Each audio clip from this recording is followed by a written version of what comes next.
So, the Cleveland Cavaliers are off to an historic start. The Cleveland Cavaliers are shocking everybody with how great they've played. 12-0 to start the year.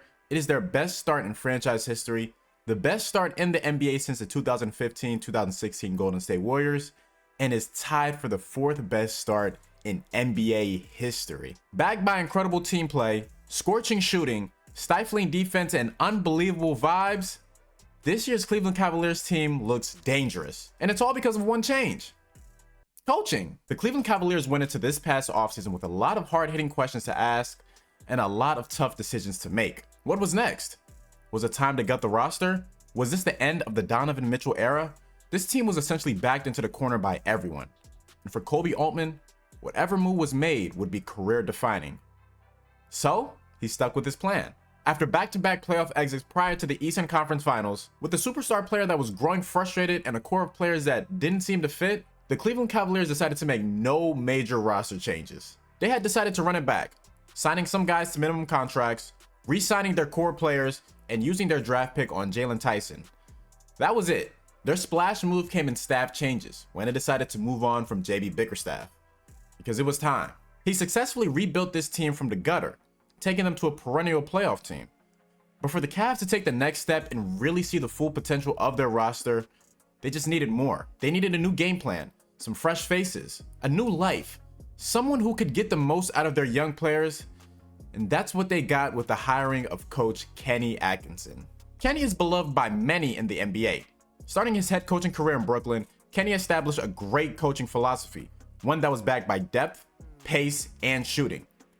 A Nets team that was expected to be bottom feeders, they shocked everyone by making the playoffs. And because of this, Kenny earned the respect of many. After his time with the Nets, Atkinson found himself on the Warriors and was a vital part to them winning a championship in 2022. It was here where he learned more about coaching and got to experience something that he never had before.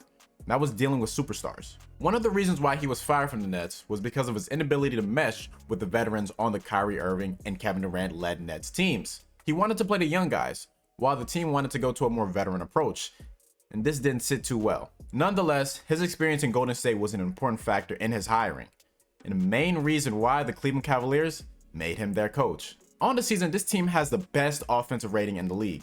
We're talking an historic mark. They're second in net rating, they're top 10 in pace, they're first in field goal and three-point percentage, and they're top 10 in defensive rating. But in all of this, I think it's important to highlight the player who's playing Kenny's philosophy to a T, and is probably the most important factor to this team's early season success. I'm not talking about the all-NBA player in Donovan Mitchell, or the defensive star in Evan Mobley, or the team's most consistent player over the last few years in Jared Allen. I'm talking about the longest tenured Cleveland Cavalier, the player who gave us fans hope in the post-LeBron James era. That's Darius Garland. To start his career, Darius Garland was on an all-NBA trajectory.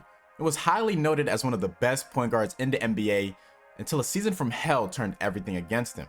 Last season, Darius just did not look like himself, and a ton of people ignore the reasons why. A jaw injury sustained last year made him lose nearly 20 pounds as he had to eat through a straw. All the muscle he had put on to improve as a finisher was gone, and because of that, his confidence was shot.